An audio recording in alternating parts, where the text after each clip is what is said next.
Right. Welcome back. We are here to discuss part 14, guys. We're coming near the end of this run of the return and a lot of lore in this episode and Yes. we're the plots are converging. The plots are converging Well, and together. it's actually a Twin Peaks focused episode. Yes, Most it of this It is. episode is. happens actually in Twin Peaks, and so many people were complaining about where's Twin Peaks in Twin Peaks: The Return. And 14, we definitely get almost all of it, other than the Gordon Cole stuff happens in Twin Peaks, and it definitely feels more connected to season 2 than a lot of the rest of the return does. Yes. Yes, it does. Indeed. Indeed. We get the fireman, we get Sarah Palmer, we get the police station, a lot of the police station. Yes, a lot of the police station. Yeah, so it just it felt really And the spirit of Major Briggs is all through all that. So. Yeah.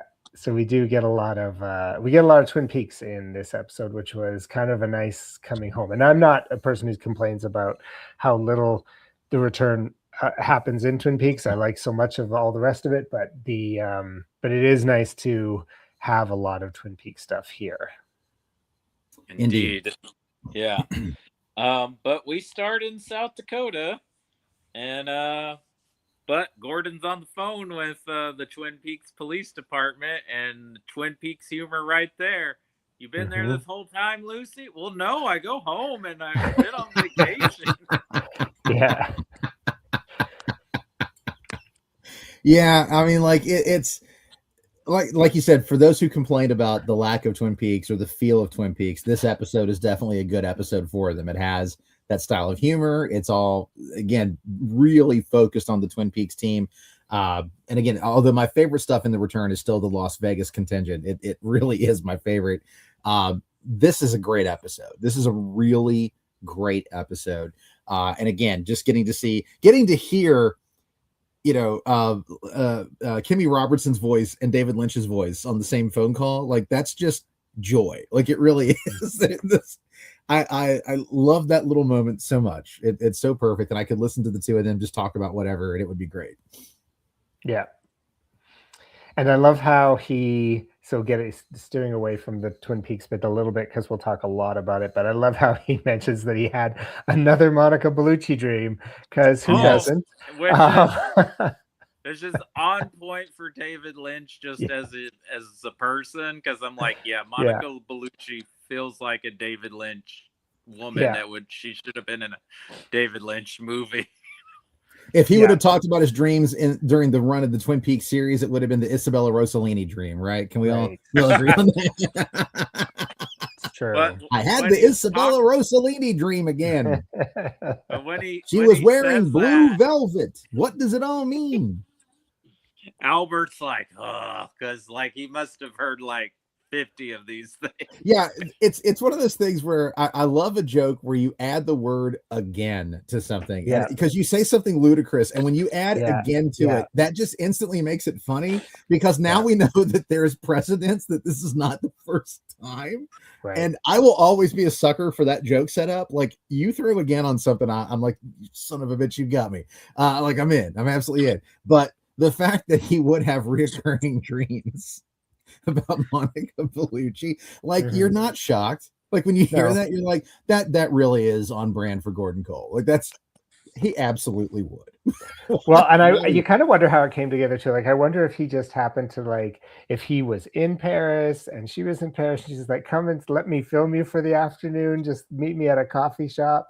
Like, do you know what I mean? Like, I could totally see that. Like, it's just a random phone call. Like, Monica, I'm in Paris. Can you meet me at this little place? I have some lines for you. Like, I can totally see it.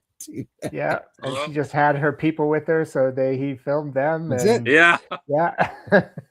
It really feels like that, which is kind of great. I kind of love that. That's how I like to think of it anyway. And if anybody could have done that, it would have been David Lynch. Let's just be honest. Like, he would have that kind of pull that anybody would have been like, okay, Dave, I'll meet you wherever. Let's go do it. Right, let's go. Right. But it's I do love that scene. I love that, she brings up the whole dream, the dreamer who lives in a dream thing. But who And is the dreamer? and then also the way that he sort of pulls in the David Bowie stuff from Fire Walk with Me, I just thought was a Yes. clever way to bring it in. It's kind of, it's a great reminder, or maybe a primer for people who were watching and hadn't seen that. And this whole idea of them coming to understand maybe what's happening with Cooper is it feels like good in-world storytelling to get some of those concepts across.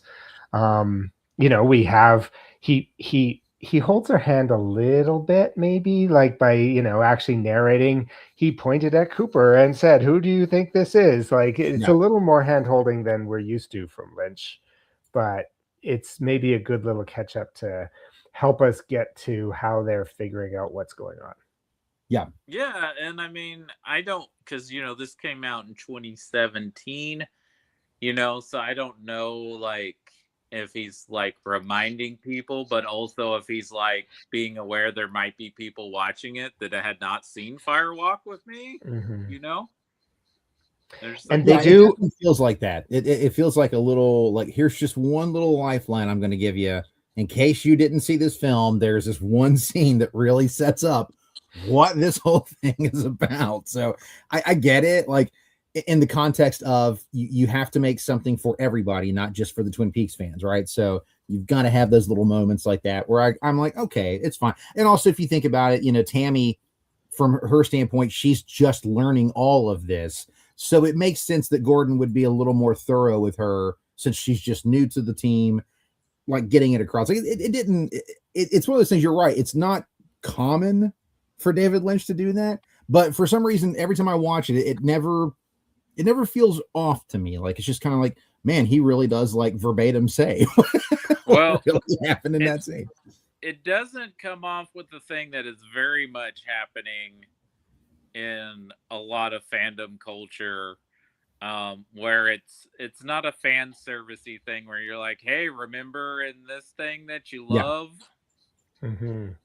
And it would have been so easy to do that this whole season. And they do such a great job of having those things for the old fans, the old guard, without it being such an obvious, hey, remember this? Huh? Like, it's never that obvious. It's not like, you love like cherry pie and coffee. Right. You sure do love that, kids, don't you? Look, they're eating cherry pie. It's never that bad. And we get some Blue Rose origin here. Yes, yeah, that's cool too. As a matter of fact, I always said, like, after the return was over, if they could have done a Project Blue Rose team spinoff with just Albert Gordon and Tammy, like, doing their own little adventures, if that would have been able to been something that could have been worked out, I would have watched the hell out of that show. Like, I would have been like, bring it on. Like, make their own little X-Files show, basically. I would have watched the shit out of that. Yeah, and I guess it makes sense that Jeffries and Cole would have been partners because, it's hard to believe because, Bowie's been gone for over a decade, but they were roughly around the same age, Lynch and Bowie. Mm-hmm. Yeah, and they dedicate I enjoy Lissy a lot, and I like that song at the end, so I actually played right to the end. And they do dedicate this episode to the memory of David Bowie. So, I mean, I think this might be the only time we see him. Obviously, there's other Jeffries parts, but we actually see Bowie from this. There's a lot of archival footage in this one. Yeah, and that whole part about that part from, because I know I know Lynch has said that Fire Walk with Me is important to the return. And so here he's, again, like we're talking about, explicitly referencing it, going back and showing us the moments from that are important for this aspect. And again, Firewalker is where we learned about the Blue Rose. And so now we're getting a little bit more of an explanation of where it is, which is, a great sort of connection. But I think that, again, the importance is that they're starting to figure out what's going on with Cooper. Yeah. Mm-hmm. And of course, he has this conversation with Frank Truman where they come to the conclusion there's two Coopers, and they bring Diane in with the whole and find out Janie E is her half sister. Is that right? Yeah. Yes. Yeah. Yes. Yeah. And then we get that little bit of comedy in the Las Vegas office. Oh my God. I was getting ready to say that's one of my favorite little moments. This is what we do. That is so perfectly David Lynch. Like, and it also makes you wonder, does every FBI like office have a director like Gordon Cole who screams things at the top of their lungs for whatever reason, that they're deaf or they're just, that's how they talk or what? Well, and then you so notice when they patch him in and he's on the phone, the guy that comes into the office is like, oh, because I guess he's got his Bluetooth things. Right. Yeah, that's no, I love that little moment because, like, again, the Las Vegas contingent, it's my favorite thing of the return.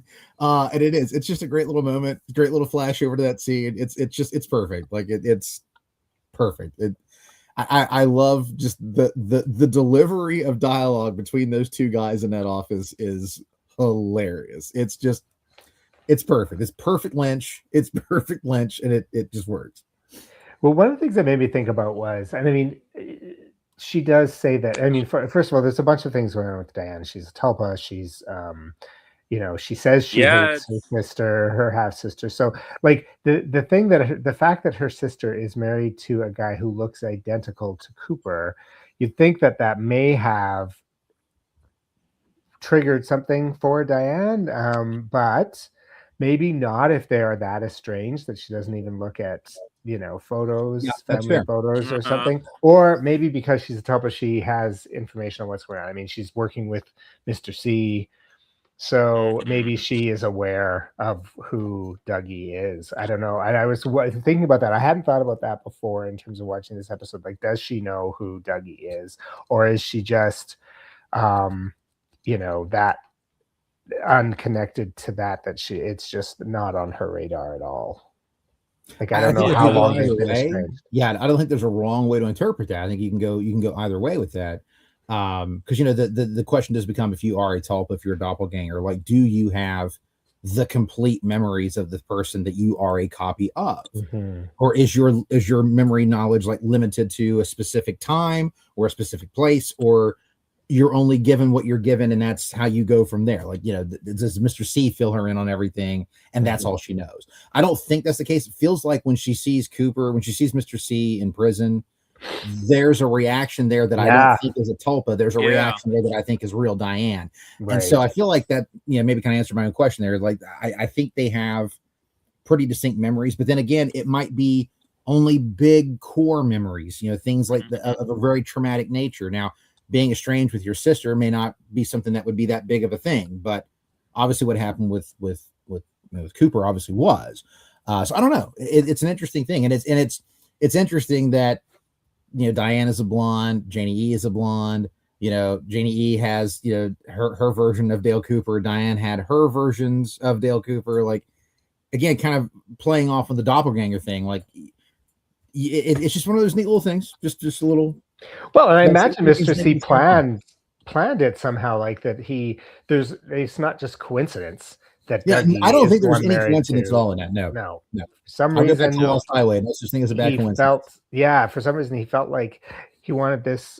He had to have this tulpa out in the world for him to be able to like distract, so that he could be, getting away and not going back to the lodge. And he figured out how to make it happen with Diane's sister. And I don't know if that's why that history is, why, like, what's going on there. And you're right, like, this whole thing about who Diane is, or who this Diane is, who this tulpa is interesting. How long has she been a tulpa? Right. I mean, you don't have that information. We do not. Because of the limited amount we get with real Diane, is so limited. And even then, there's, and we'll get to that when we get to the final couple episodes here. Who is she? So, anyways, it got me thinking about some of those things more than maybe I had in my previous watch throughs. Sure. Well, I didn't realize how much this episode, just in this conversation, they're setting up what's going to be happening soon, because you guys are already mentioning Topa. That hasn't even been confirmed that she is one yet.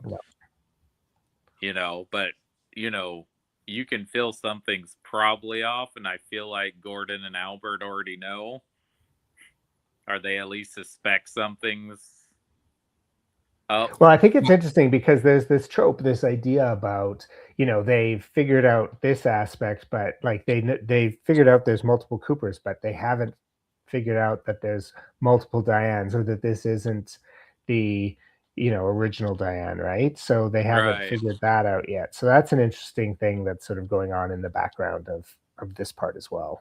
Yeah. You guys want to go ahead and move on to Twin Peaks, the majority of this is where all the big stuff happens, man. Yeah, I mean, I think we've talked about everything that isn't Twin Peaks focused, right? So yeah. So looks like the Twin Peaks Sheriff Department was on to Chad the whole time.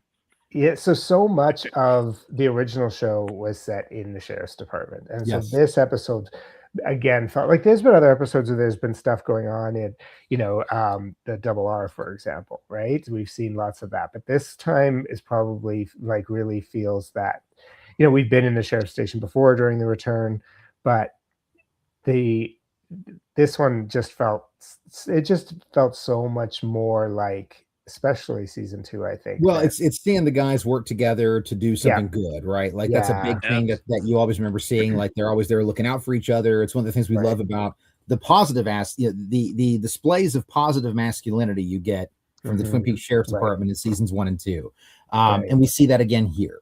That camaraderie, that commitment to each other. Those Bookhouse boys, man, they're built different, man. They're just they're built different, and I love that. But I love that we do get the comeuppance of Chad, and I love that Chad is a total Chad, and I love that it's not just getting put in the prison cell, but it's who's with him down there that makes the whole thing that much worse for him. And I love that he can't get enough good things happening. Speaking of things being reminiscent, like people are yelling in the the jail cells in the sheriff's station, just like back in season 1 with wolfing at each other, and the people who locked in different cells. Like it again, very, very reminiscent of very much so of the old show. But no, I love that Chad gets his comeuppance finally, because he is the worst, and I love to again like this is one of those episodes that just reminds me of just how much I adore the character arc of Bobby Briggs. Like I just absolutely would have never suspected his life to take the path that it did. And this episode just, again, a great reminder of who he has become, what he's overcome to be a much better person, to be closer to that vision of that his father saw of him, that he had in that dream about, that he had in season 1, to be closer to that, that's a beautiful thing. And that if Briggs were with us, he'd be very, very proud of seeing Bobby on that force. Now, again, that's just and again, this is a big connection here too with what's going to happen with Jack Rabbit's Palace. That connection to Mr. Briggs. Major Briggs' spirit is all through this thing, man, and it's in Bobby, it's in the team, it's in the town, it's in the woods, and I really love that they're able to keep him, even though the actor's no longer with us, Don Davis, R.I.P. It's really nice that he can still feel like he's a part of all this, as he should, because he's such a key part of seasons 1 and 2. Well, and I like in that whole exchange because they're just setting it up like they're about to have like a little meeting in the conference room, right? Yes. And there's a little bit of comedy with the sandwiches, and Hawk's like, "Who just ordered a cheese sandwich?" Do we ever find out who ordered the cheese sandwich? Do we ever find out whose that is? I don't remember. Andy. Is it Andy? Oh, right. Okay. That's perfect. I can totally see that being the case. Yeah. And then, they arrest Chad. And then if we are okay with going about what happens at Jack Rabbit's Palace. Yeah. Yeah. Interesting. Andy is the one that gets, sent there and meets the firemen. They don't really talk. He gets I guess the fireman shows him all this stuff, and I think you never really see Andy like this. He comes out, he's confident. He's like, oh man, he's super confident. Yes. He picks up Naito and he's just like, this is what we got to do. We got to get her here. Like, he is on it, man. Like, there is a focus with Andy that you've never seen before. Other than when he shot Jacques. It's that kind of thing, right? It's that level of like, whoa, man, the blinders are on. He is focused, and look at Andy go. I also think it's really great that of all of them, that Andy is the one to get picked, because he's such a unique mind of that bunch. Like, he's a very distinct character. And there's such a decency about him. Well, and there's really I don't think you ever really see any sign of like a real dark side to Andy. And I think maybe that's why he was picked. Because, Hawk, he can have a little bit of a dark side. Bobby Briggs definitely has a darker side. We all know, but we've seen that, everybody else there kind of does, but not so much Andy. And I think maybe that's part of the reason he gets picked. There's a genuine earnestness to Andy. And there always has been. He's very pure-hearted. Yeah. And maybe that's why he got picked. Maybe that's why he got picked. Because this is where we first hear the word fireman. Yes, right? Yes, it is. Which is interesting because that reframes this character. I mean, there is some talk about, is this truly the same character as the Giant or not? I think it is, and we could get into that debate. And as always, all interpretations are justified. Correct. It's fine. I see them as the same character as the Giant. I don't think you cast the same actor and not be the same person. Well, no, they've done that. I'm not saying they couldn't. In that level, but that level of existence, you know what I mean? Like, sure, you're dealing with those higher powers. I don't think you would get Carol Stricken to come in and not be a character. I mean, it could be that there's an army of them. There could be multiple. There could be like a whole bunch. There could be, and there's all sorts of things. But I see this as the same character. In my head, I do too. And especially because of the story that Green Glove guy. Why am I forgetting his name? Freddie. Freddie, the story that Freddie tells about him appearing to him, right? Yeah. And saying that, this is, and I mean, there could be a whole bunch of firemen. That is a possibility. Maybe we're only seeing one of them, but it does reframe. Like, we've seen the Giant for so many, for so long. We've seen him appearing season 2. Yeah. Yeah. And so we've seen him in a certain light. But when you name him the fireman, that brings very specific kind of sort of understandings of what his role might be, right? Sure. That's different than when we were calling him the Giant. Someone's got to put out the fire, right? Right. So you think about a fireman has this very specific kind of job to do. And of course, Fire Walk With Me, all of that. It makes such sense. It's interesting that we finally get this name for this character, and maybe helps frame for us a little bit more of who he is than we might have had before. And of course, we still don't know that much about who he is. But no, there's definitely a lot of ambiguousness, which is obviously on purpose. But I'm with you. Yeah. I do think that name is chosen for a reason. And when you look at the word fire being used so much in this, between Fire Walk With Me, there's, once this kind of fire starts, it's hard. Yeah, it's all there. Like that. Laura talked about playing with fire. Like, there's a lot of playing with fire. Yeah. And a fire. And the fire at the mill. It's all there. It's all connected. So and then go ahead. Go ahead. No, you go ahead. I was gonna say, the other thing I love about this scene is after everything happens, Hawk's like, what happened? And Sheriff Truman's like, I don't know. But Hawk, even though he has no memory, he's like, something happened here. I can feel it, but I have no memory of what we experienced. But I know we experienced something. Something, yeah. He's very in tune. Yeah. And this naked woman shows up. Like, clearly something's happened that they need to deal with. And I do like that Andy now is imbued with this sense of purpose, that he's got to, he knows we've got to do something here. And he lays out what needs to happen for all the rest of them that are standing around going, what's going on? Yeah, what the hell just happened? Yeah. Yeah.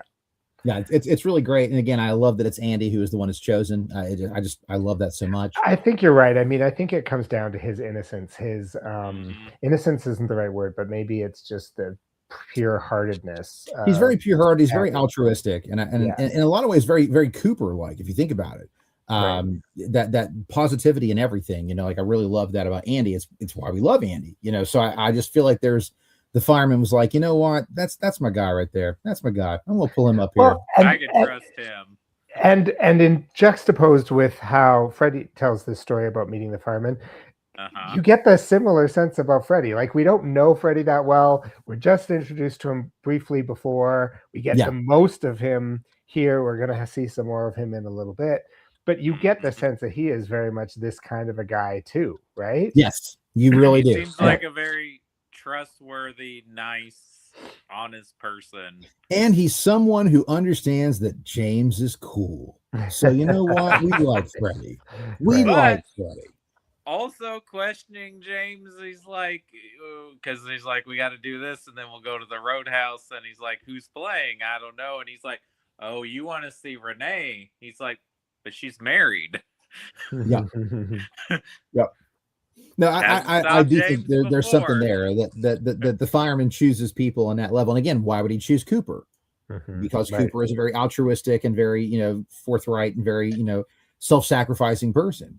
Again, Cooper does have a dark side, but the majority of Cooper, I think he's one of those individuals that he would definitely latch on to. And same with Major Briggs. Major Briggs disappears. I'm fairly certain that's where he's at when he's gone. So I feel like the fireman knows good people when he sees them, right? Like he knows good peeps. And anybody from the Twin Peaks Sheriff's Department could have been picked up. I mean, any of them are worthy. But I feel like Andy, there's just something there. There's that level of, for lack of a better word, there is a level of innocence to Andy that I think you can use that word, justifiably, that makes him a good candidate. And maybe because the fireman's also kind of picking Lucy, because part of what's supposed to happen involves her too, right? Yes. And so maybe it's something about the two of them. Cell phones, man. Right. Maybe it has something to do with the two of them and their relationship too. That's why Andy gets picked, because he can maneuver her into place where she's supposed to go. Yeah. All good stuff, man. Just like Freddie gets moved into place later. James, like moves across the world to be put into place. That's a big move, dude. It's so interesting that there's this desire to create this character out of whole cloth, basically, and have this odd story about the green glove that is funny and interesting and very Lynchian, and for fans of Lynch's stuff is a joy to sit through as he tells this story. But to have this character that's not connected to anything come along and then be sort of placed to, I always thought it was strange that you sort of assume that Cooper is going to defeat Bob, or that it's going to be somebody that, like, in some ways, someone that we're introduced to in the final season of this series, right? Like, exactly, that just sort of comes out of nowhere. Near the end of the series too, not even like he wasn't introduced like in part 3 or 4. This is part 14. But I also love that you can look at Freddie as David Lynch's take on the superhero movie trope. You know what I mean? Right. Like, they were really starting to find their stride at that point. And this is his chance to also hop in on that phenomena. So Hulk Hand Freddie is I mean, it is a little comic booky for sure. Yeah, definitely is. Yeah, no, it's perfect. Origin story. The origin story of it, everything. Yeah, it feels like something straight out of a comic book. I really feel like this is David Lynch and Mark Frost saying, you know what's really big right now? Like, Mark, you know what kids like right now? They like superheroes. We need one. I mean, his whole story feels like, well, what if David Lynch directed the Green Lantern? Yeah, right. Right. Yeah. And there's definitely going to be body horror attached to it because the glove can't come off. So it's like, okay, that's it. There you go. Yeah. No, it's so, I really do believe it was their take on, what's really popular right now? Let's just throw in some superhero shows. Let's throw in the comic book movie. All right, cool. Let's do it. And it's, especially when you think about in context of the end of this thing, why not? Right. And they're their security guards at the Great Northern. You know? Yeah, I just love though that they get back from Jack Rabbit's palace and they've got Naido and they've got to put her in somewhere, so they put her in the cell. And so you have Chad surrounded by this lady who talks like a bird chirping, basically, and the drunk dude with the fucked up jaw who's just like a parrot. Repeats everything. He just repeats everything. And it's like his own personal hell. And I don't feel bad for him at all, like not one bit. But man, it's like I do want to know, like, why is that dude in the cell? Like, what happened to his jaw? Why is he so fucked up? Like, what is going on with that guy? Like, I really don't know. Is he more like another like victim of the drug problem in Twin Peaks, and this is sort of like another manifestation of it, and maybe that's all that it is? I don't know, but there's something like David Lynch put him there for a reason, and I just would really love to know, like, like, what is the real reason behind this guy? Definitely, my mind goes to that episode with the other Twin Peaks episode that I referred to earlier with the stuff at the Double R and just the traffic and the town feeling like the kid throwing up and shit. Yeah, I mean, I feel like that's ultimately like he's an ultimate symbol of the problematic issues in the city, like in the town. I definitely get that.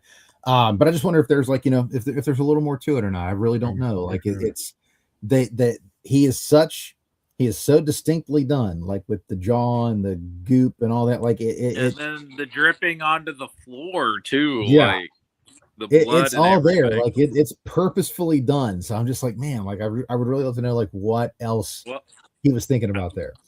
I don't think it's connected, but with the story that's being talked about at the at the Roadhouse. Yeah. At the Roadhouse, you're like, is that Billy?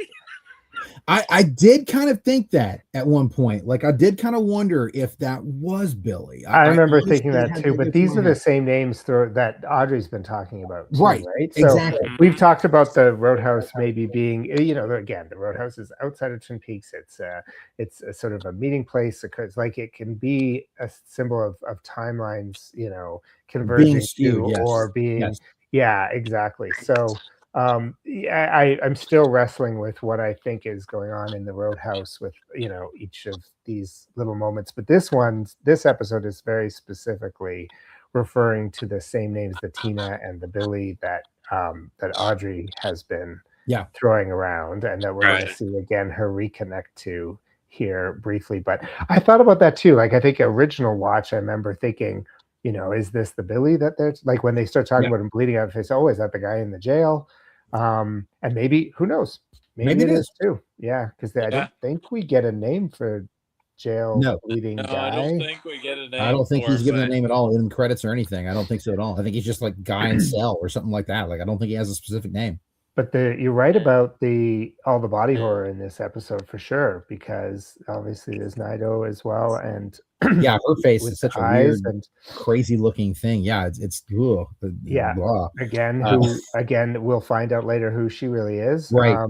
And then that face and what's going on with that, and also the the glove, like you were saying, there's a lot of body horror stuff going on in this episode for sure. Yeah, it's there. There's that David Cronenberg influence. Yeah, you can definitely feel it. It's definitely there. Which, to my knowledge, like they were friends, by the way. Like they did have like lunches together at the Big Boys. So there could be almost a little homage to him as well. Because Lynch definitely was not. He loved to do that kind of stuff. So, but I do think. Now that we've said it out loud again, I do remember initially thinking that was Billy. So I'm going to hang on to that because I don't have any reason not to. And I just feel like it makes it more interesting. Like, they've been talking about him. Where the hell is he? Well, this is where he's at. This is what's happened to him. And his brain is not doing well. He is not in a good place physically, mentally, or spiritually, man. Like well, it could be, but I wonder too if I thought Billy and Tina might just all be in Audrey's brain, right? And there is the potential for that. I'm still sort of thinking that's maybe where, and that she's connecting to that again with we're going to see coming up here. She's connecting to the Roadhouse. The Roadhouse might be a manifestation of something that's going on in her mind, Could be. especially with these names being the ones, unless it's again just names that keep repeating themselves through different people's Well, and stories. again, talking about how, you know, I think we've even talked about it in one of our initial reviews, is that, you know, there's a lot you can just say, this is just another way of just fleshing out just the world of that city, right? Like what's going on in Twin Peaks, like fleshing out how bad the drug problem is, fleshing out again that this is not the place that you went, you know, that you were at, you know, 25 years ago. This is, a lot has happened in that time. And there is that contamination, there is that pollution, there is that sickness, you know, under the surface. And Lynch is all about that. So I don't know. You could look at it that those discussions are just like just everyday lives stuff happening in the town of Twin Peaks. It's very possible. Or it could be, you know, like you said, there could be a convergence going on in that particular spot where, you know, time and space kind of get wobbly. I don't know. I don't know. Right. Yeah, exactly. And I'm still wrestling with the Roadhouse and what it. Yeah, because it's definitely where the weirdest part of it. Yeah, because it's the part where you're like, I really don't know for sure. It really could go any which way, and there's no wrong way to look at that. It could go any which way. Right. But I just love that Chad is stuck in a bad spot, and he's just going to be miserable, and that makes me happy because the hell with Chad. I mean, those scenes are unsettling and funny at the same time, right? Yeah, they are. Chad's breakdown is quite funny because I have no problem with watching him fall apart. But there's also like a creepiness to it. Like when that's all you can hear is her clicking and his repeating. Like, I mean, that is kind of disturbing. Like it does kind of get to you. It really does. It is remarkable that it manages to be both funny and upsetting at the same time. Again, Lynch rides that fine line, man. He always does. In all of his films, in all of Twin Peaks, he rides that fine line. That's right, exactly. So, like I said, I'm not sure. I find there's still, I have questions about the Roadhouse scenes, what we're seeing, how that's connected to everything else. I like that there's enough ambiguity with that it allows for you know, us to think about different things. I think really explore this more with the Audrey episode, but in the Roadhouse. But I for right now, I was really thinking about, you know, we've seen a little bit of Audrey and then nothing this episode, but the same names are being talked about. The same names are up there, exactly. Yeah. So it was like a reminder of that. For sure. Yeah, we know that with Audrey's story, obviously there's it almost feels like there's the reality and then what we're being given. Right. But the two things are connected. There is truth in the falseness of it, I guess you could say. Like in what we're being shown, there is truth in it, I think. They could be people that Audrey knows.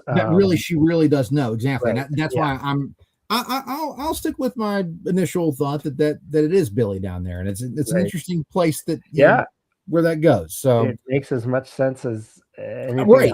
It makes as much sense as anything else. So it works. But you know, we go from there to okay. It's after all of this then that we get to James getting the full story from Freddie, right? I think that's where we go from here. Oh yeah.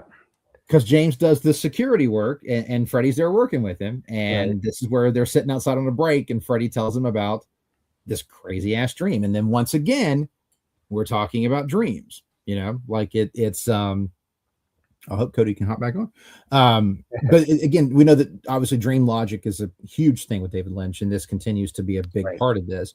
And I don't know, when I really like Freddie. Like he's such an easy kid to like because he's such a good guy. Yeah. And I always, you know, I always did like James. Like again, when we did our review of season 2, I know a lot of people dunk on his part of season 2, but I don't hate it. I like the sort of femme fatale film noir thing that it becomes, and it gave James something to do. And I actually don't hate it. I actually kind of like it. James has some growth there. Sure. So I've always liked James, and I really like the actor James Marshall. I like him a lot anyway. So I the two of them together in this little scene, it's a simple scene, but it's a really nice scene. I like both of them. I like Freddie and the way that he tells the story, the way he tells the dream. Like, it's just kind of like, look, man, I know this is going to sound like crazy as hell, but just go with me.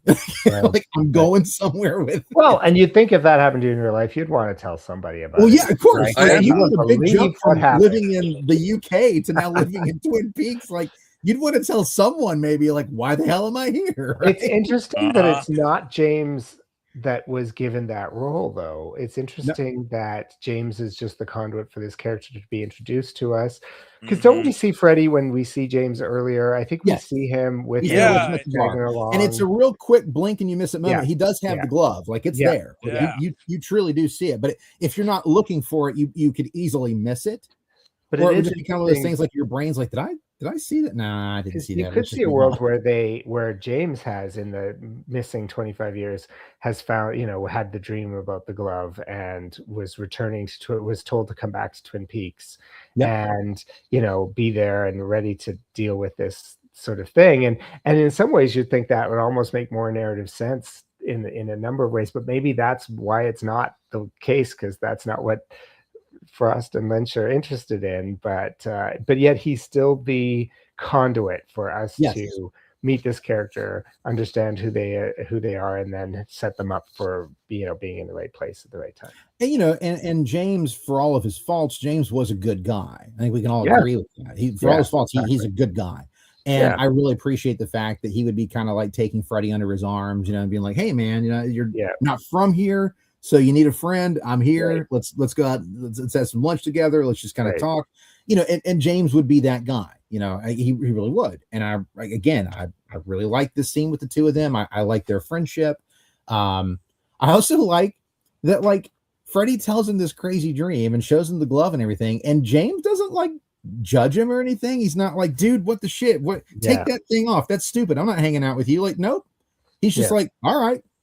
Well, James has seen enough. He's probably can roll. Exactly. He's seen enough too. Yeah. He's seen some weird shit, but I appreciate that James just rolls with it. Like, again, I really appreciate the positive examples of masculinity and friendship that David Lynch and Mark Frost show in this series. And James is another good example here. It's great to see that, in a world where, the toxicity of masculinity is all over the place. Here's what we actually get. And there's plenty of it in Twin Peaks.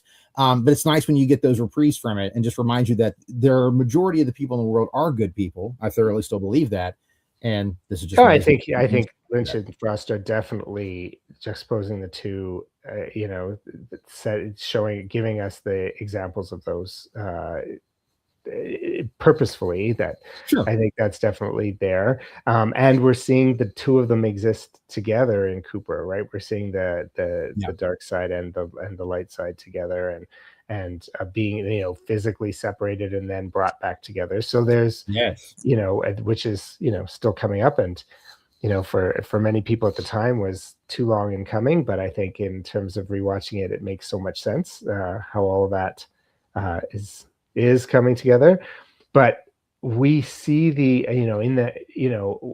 what's interesting too is that in the fireman's world, whether that's the White Lodge, we've speculated this before, if it's the White Lodge or if it's something else, but in the fireman's world that we see, people don't talk backwards.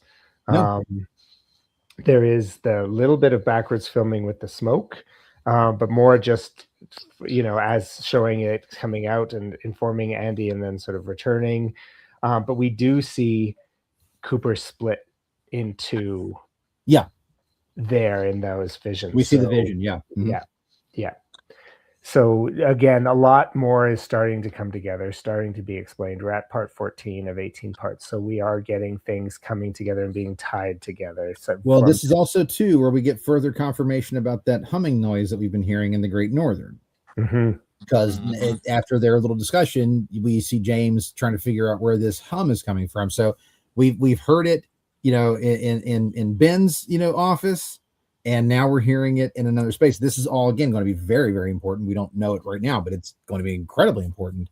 And of course, we've got the returned room key and all of that coming together there too. It's like pieces of Cooper coming back, with the key coming in first, and then, the rest will come in later. I like that, again, there's so much continuing buildup You know what I mean? Like, we all know that all of this means something, and we know it's going to mean something, and it's not too much longer that we're going to get those answers. But I still love that even that episode 14, you know, there's still these characters really being still like given to us and developed. There's still, you know, even more pieces of the mystery coming at us and stuff. Like, I really appreciate that all these things are going on even this late in the game. It's really, really good stuff.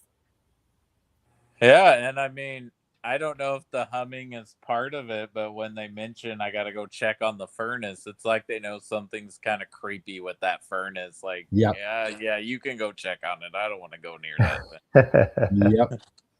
Yep. There's definitely energies there, man. But I guess our final piece here is our good friend Sarah. Yeah. Well, I was just going to talk about toxic masculinity coming out here. This scene is kind of comes. Like, you know, once you've seen it, you know it's coming. But before that, like, I remember being quite taken off my guard. I was not. It was not where I was expecting any. No, not at all. This guy goes, you know, more disgusting than, you know, you would like. The old show was network TV. It pushed a lot of boundaries, but I mean, this is, you know, completely to a different level. Well, just to remind you, it's a Showtime. It's a Showtime show. That's right. Yeah. Yeah, and I thought that you know, there's almost rooting for Sarah. There's no violin being played for what happens to this asshole. Not one, not a single one. Nobody is going to like, oh, that poor guy. Nope. Nobody's going to have that convo. She did warn him. She did. She just wanted to have a drink. That's all she wanted to do. She orders a Bloody Mary, doesn't she? I believe so. Like that's symbolic of something in itself. Sure. But it's that, but the whole face scene thing, because we've seen Laura do it now, and now we get to see Sarah do it, and we just see just how dark of a place that she has gone, which is the darkest of places, right? Which it's really horrific. Yeah, I mean, you see that smile, the Laura Palmer smile, but it's all surrounded in all that pitch black, and then you see the spirit finger that's just black. It's just completely black, and that's, you know, because Gordon just a few episodes back told Tammy about, you know, your fingers, and this is the spirit finger. You know, think about that. Well, that finger is so prominently shown as being absolutely black as midnight, the way Cooper likes his coffee, right? It's that dark. And it really is, when you get over the initial shock of it when you first see it, because it's just one of those like, holy shit, and then it's just like the throat bite and done, and it's so quick, you're like, what the shit just happened? She strikes like a cobra. It's so, you know, quick. But very Cobra-esque. When you think about, you know, it's really one of those things when you see that removed, it's so fucking sad. Like, Sarah Palmer has been broken down to a point where it's almost like she really doesn't even exist anymore. And it's so, like, it's genuinely heartbreaking when you think of how she lost her daughter, how she lost her husband, how she lost herself. Like, it is really it's amazing how much is going on in this little moment that you don't catch it so much the first time, because the first time it's the shock of what happens, the violence of what happens. But when you go back and watch it, it's just fucking haunting, and it's really genuinely sad, because you can't help but, like, in the original series, like, I mean, you know, you feel so awful for Sarah, and you want to just want to hug that woman. Jesus, I mean, she's been through so much, and you just want to hug her and just be like, man, I'm here. Like, tell me everything, you know.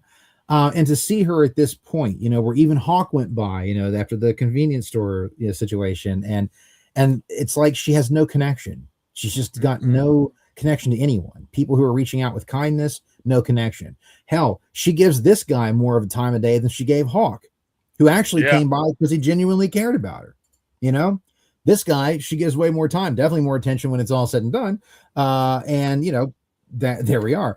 But it is, if you I guess for me, like, this was where I definitively in my head was like, okay, that's the little girl that got the frog moth going in her mouth in episode 8. I don't think you can tell me otherwise at that point.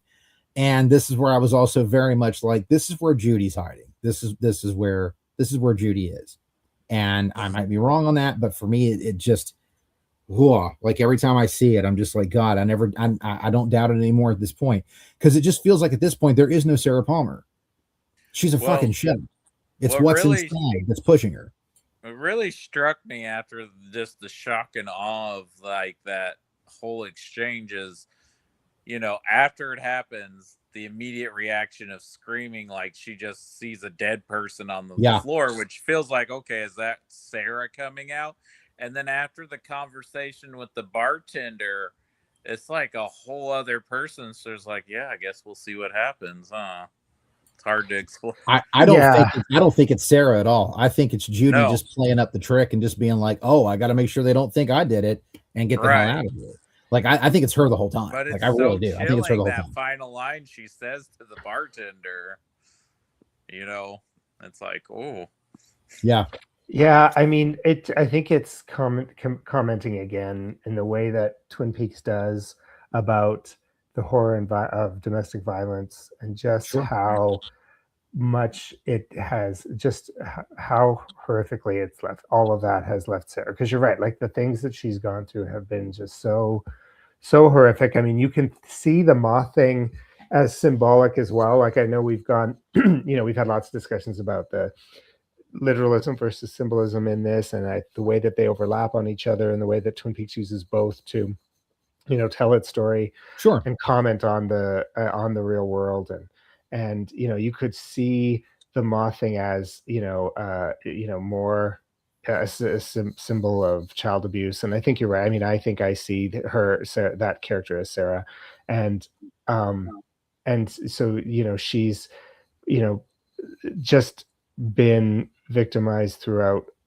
all of her life through all of this horror, and now she is left you know, with just in such a black pit of despair, and like all of that is symbolized. The way that he captures all of that in this nightmarish kind of representation in this scene is just so very similar to like I find the scene from a few episodes ago of her watching the TV, the boxing match. Just exactly. And the animal documentary, and just all of it just so disturbing. And it's just so different from how this kind of situation has been represented in film or television in the past, and yet it's just so incredibly impactful when you watch it. Well, for me, like, you know, you definitely for me, I feel like at this point, like it's just like almost like Sarah Palmer doesn't even exist anymore. Like she's in this home, everything's always dark, everything is scary looking, like genuinely, like, and she's constantly self-medicating, and she's just in the way she looks in that house is that this is all completely normal, this is all perfectly fine. Like, until there's the one moment where later on with the picture, other than that, like, she's just like, yep, this is just what I do, this is what my life is. And I think there were like, what little bits of her are left are almost like scattered to the wind at this point. Like every once in a while she gets to pop up, like the convenience store scene. I think that's really her, but it's her almost like being controlled by something else, like she's a puppet for something else. She's surfacing briefly, and just little bits of her come out, but I don't think anything in that bar is her. I really don't. I saw that as her faking that reaction as well. But just the amount of anger and violence and pain that she's just, well, and we think about too, what do the denizens of the Black Lodge feed on? Right. He has given them like an entire convenience store pantry full of Norman Bozia. Let's not even play. She has been, I mean, but if she is Judy, that is what Judy feeds upon. Judy is eating very well in the Palmer home. Okay, like, let's just be honest, she is eating very well in that home. Yeah. And it's horrifying. Yeah, it really what's is. happening to Sarah Palmer. She's basically like got this leech on her that's just like not on the surface anymore. It's gone inside. Like it is leeching off everything inside of her. There's so little of herself that's there for herself. You know what I mean? Like it's like she's just 90, let's say like probably 98% Judy, 2% Sarah Palmer. Mm-hmm. And that's really fucking sad. Just like with in the other ways, like with Bob and Leland in the show and with all that we've seen of Laura, it's just such an incredibly unique and rich way of representing these concepts of pain, of the kind of pain and suffering that is just so inarticulable, right? Yet people live through it and suffer it and survive it, and yet we just don't. I mean, obviously it's such a difficult thing for us as people with any amount of empathy to comprehend and attempt to wrestle with, understand, represent in a narrative. And this is just such an interesting and effective way of really capturing some of that. Like, I find the stuff, this is probably the stuff in The Return that I find the most challenging to, like, there's the scene of the boy being run over, which is a difficult scene to watch, but I find this stuff with Sarah to be even just more grueling to experience. Well, it's showing like not only all the abuse and trauma that she experienced with what it was going on at the core of the show 25 years ago, but now we've gotten backstory of she's been dealing with stuff going on her entire life, because she was probably like maybe 12, 13 years old in that scene, and now she's been stuck in this hellscape of a house for 25 years with that going on too. Well, and it's definitely one of those things that when we lost our baby, like, I can tell you that is something that you can't comprehend it. No. Exactly. And so when I watch the show now, I mean, everything with Sarah and Leland really hits hard for me, because I'm just like, man, they nail it. There's that beautiful moment where Leland talks about it. It's not just grief. It's more than that. It's like this complete loss of yourself. And if I, at some point, in my earlier years here, if I don't go to therapy, I could easily see myself becoming basically what Sarah Palmer is, because I was getting pretty damn close to it when it happened. And there is something, that loss, and it's not lost on me when I say what I'm about to say, but it rewrites you genetically, man. Like, who I was on October 29th, 2004, and who I am since October 30th, 2004, we're not the same person, man. We're not. We're just not. And there's something, it does transform you. And looking at that in this lens, it really hits really hard. And that's why I talk about just the absolute tragedy that is Sarah Palmer, because if she would have had help, she didn't have it from her husband. She couldn't have it from her husband because of what he was dealing with and what he was doing. She didn't have her daughter there, of course, because that's who she's grieving with so hard. She had no one there, really, not on that level. Dr. Jacoby was not the one who was going to help her deal with that. No way in shape, form. And he shouldn't have been, because of what he was doing with Laura. But it's like, when you look at that, like, that's one of the things that I remember was so hard about it when we lost him, was that all of my friends quit talking to me. And it wasn't because they were like trying to, their whole thing was they had never dealt with that level of a loss in their lives either. Because I was 29, man. Shit, I wasn't even 30 yet. Okay. 29 years old. And you got to deal with this. Like, there is nothing that can prepare you at whatever age it is, but you sure shit aren't ready in your fucking 20s to deal with something like this. And nobody knew what to say. And because they were so afraid of saying the wrong thing and upsetting me, they just chose not to say anything. And it just feels like that's what the town of Twin Peaks did to Sarah Palmer. She's And so that alone. really hits me so hard every time I watch this now. Yeah. That it's like, Jesus H, I could have been there. I absolutely could have been there. And I really appreciate the work that Ray Wise and Grace Zabriskie do with these characters and with that depiction. Because it's you know, it's genuine, man. It is. Yeah. And, I think that's exactly right. Thank you so much for sharing that, because I think that one of the things that pop culture it's such a difficult subject matter to depict and to explore.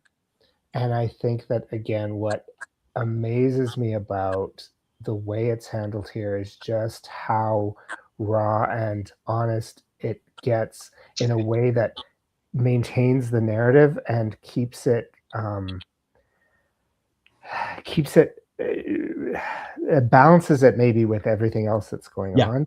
But once again, like, this way that Lynch and Frost have chosen to tell this story about one of the most horrific things that can happen to people in real life, and find a way to tell it and make you feel it, but also give you some catharsis through it as well, is just so brilliant. And so, again, I was reminded of that. This show ends on that. The lyrics in the Lissy song are about desperation.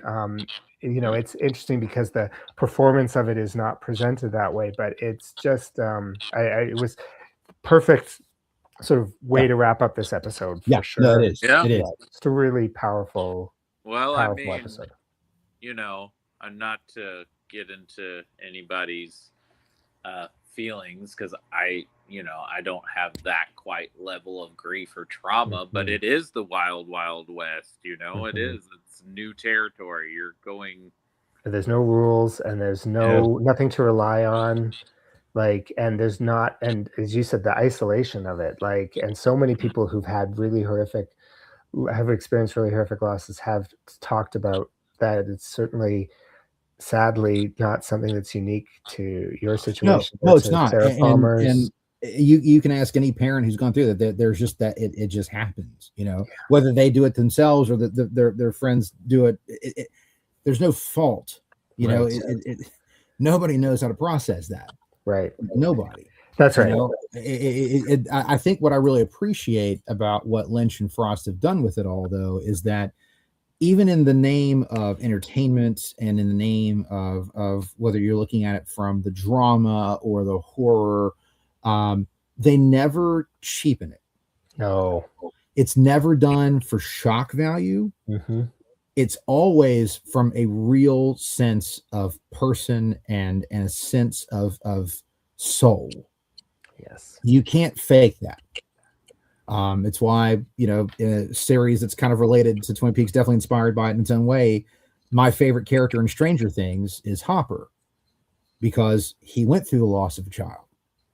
And I can tell you right now, I've never needed someone to get a win more in my life than I did him in the final episode of season 1 with a very unconscious, practically dead Will Byers, and he's performing CPR on him. I've never needed to see someone revive in my life more than I needed that moment.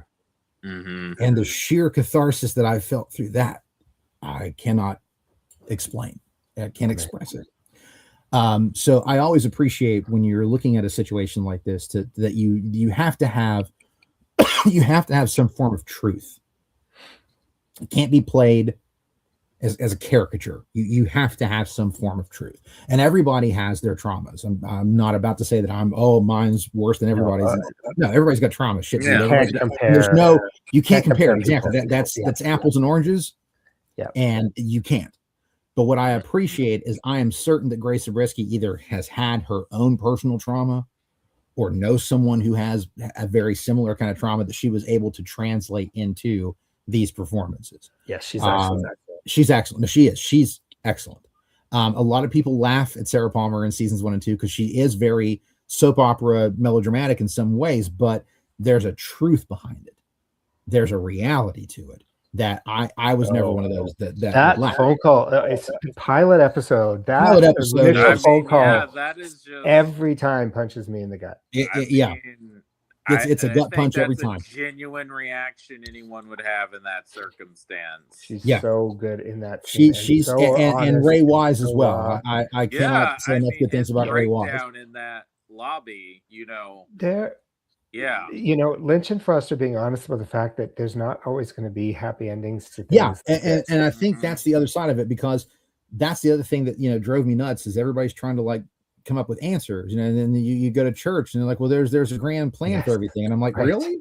Right. What's the grand plan here? Right. And nobody could answer that. No. Nobody could answer it. They would all come up with their bullshit things they would try to say, but nobody could answer it, because it's not an easy answer. No. There really isn't one for it, right? No. So I really appreciate that Lynch and Frost, and Lynch through all of his work really is able to take things that are very real, very, very real traumatic things, and he's able to tell stories and be entertaining, but at the same time, again, it's never as a joke, it's never in any other way than a genuine look at something, and sometimes that's hard to look at. Yeah, and he is showing it for what it is. He's showing it the way that he can. Yeah, in a way that is genuine. It can be horrific. It can be dramatic. There's even things you can laugh at in certain aspects. But he does a really great job with that, and Mark Frost as well, because Mark Frost is involved with the writing of this as much as anybody. Yeah. So as someone who's gone through what I've gone through, I'm very grateful to artists like them who don't take that and make that some sort of cheap emotional tie, like, oh, we'll sucker them in if we do this one. No, don't do it just for that. There's got to be real weight to it. There's got to be real consequence to it. And they do a very, very great job with that. So not trying to take things too dark, but it's one of those things with Sarah Palmer. This is a dark episode. I mean, it gets real. We get real connected to them. Again, especially now when I rewatch the show, they really like. You just want to. I want to hug both of them so bad I can't stand it when I watch the show sometimes. Like, truly. The show does offer some hope where it's setting up its heroes, so there's a certain amount of that. But and I think for me, I'll say this too. I will say till the end of time that I really do believe that David Lynch and Mark Frost are both, especially Lynch, are both glasses half full kind of people. I agree. I truly do. Like they see the darkness of I believe both of them would tell you that there's still more good in this world, that there's the good far outweighs the bad. The bad is much more vocal. The bad is much, louder, but there's way more good than there is bad. And I think Twin Peaks is a constant reminder of that as well. Even as dark as this season gets, there is still so many great moments of kindness and empathy and hope and support and protection. All those things are there, and they make it really special.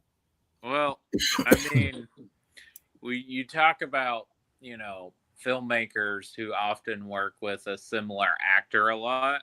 Mm-hmm. And if we talk about Kyle MacLachlan, even though Lynch plays a character in this series, I think a lot of what Agent Cooper is just David Lynch's outlook on things. And I mean, I agree. A man who buys 5 Woody Woodpecker dolls and gives them names has to be an optimist. I'm sorry. Yeah, I agree completely. I agree completely. I genuinely, I really do believe they're both very glass half full kind of people. So even with the heartbreak and the terror that we see in Twin Peaks, there's still so far much more good in everything in this universe, that Twin Peaks is. There's so much more good than there is bad. And I think that's one of the reasons we all keep coming back to it. Nobody wants to watch something just to get clinically depressed all the time. You find those things that inspire you. It's why I quit watching The Walking Dead, because I'm like, there's nothing here for me now. I guess at a certain point I'm like, I'm done. Like, if I want to feel it, I'll just watch The Road ad nauseum, right? Like, it's just I don't need this anymore. Like, it's just it's the same thing, man. So with this, even as dark as the episode ends, we know that going forward, there are still many bright spots that we're going to hit, and I think that's the stuff. And we talked so much about Andy and his plot. Oh yes, through this, we talked so much about the police and the like the sheriff's station scenes. Like you're right. Like this episode, sorry, has a lot of positivity that it ends on a pretty dark place. It does, but there's so much positivity that again, it's. There is darkness, yes, but there's definitely a lot of light, and I think that's the thing we can all really, take away from this show in general. It really is like yes, there's a Black Lodge, but man, thank God there's a White Lodge too, right? And they're doing everything they can to help us out on this little planet we live on. So, well, and if I'm remembering correctly, and I hope I'm not messing this up, but we're going to get some very happy moments, that long-awaited moments in our next episode. Yeah. So I'm excited to get there. Without going too far down that road, we're going to get some things to smile. Next episode is one of my single favorite moments in all of Twin Peaks. Of course, there's some beautiful stuff. Yeah. So looking forward to that. When can we talk about that one? Were we thinking May 2nd? I mean May 3rd? So I could do the 3rd. I am out of town after that, but that one works for me. Yeah, the 3rd actually on my end as well. Okay. Let's aim for that. Yeah. All right. So we will discuss part 15, which is an exciting episode, and we are a lot to look forward to. We're getting close to the end, and where all these characters are going to start converging together. Yeah, it's starting to get that feel. I mean, we've been talking about that for a little bit here, but this episode really did feel like there was a lot of things coming together. Again, recentering the story back in Twin Peaks feels like a part of that. And so, we're coming through the home stretch now. Yeah, it's hard to believe we're at this point. It really is. But man, there is some fabulous stuff still to come, man. Like next episode has some of the best moments, not just in the return, but in all of Twin Peaks are coming up in this next episode. So there's some great shit coming. That's for sure. There's definitely going to be a lot of fun stuff to talk about. Next episode will have some really good feels for us. Yeah, that's for sure. A great discussion tonight, guys. Thanks so much. I really absolutely. Yeah. I just always enjoy to talk about this as well. So it's great to see you guys. And yes, it's wonderful seeing your faces again, man. It really is. All right. Well, I guess May 3rd then, or May 2nd, or 3rd, whatever it is. We'll make it work. May the 3rd. All right, May 3rd. Yeah. All right. We'll see you then. All right. All right. You guys have a good week. See you guys later. Take care, guys. Take care. Bye. Bye.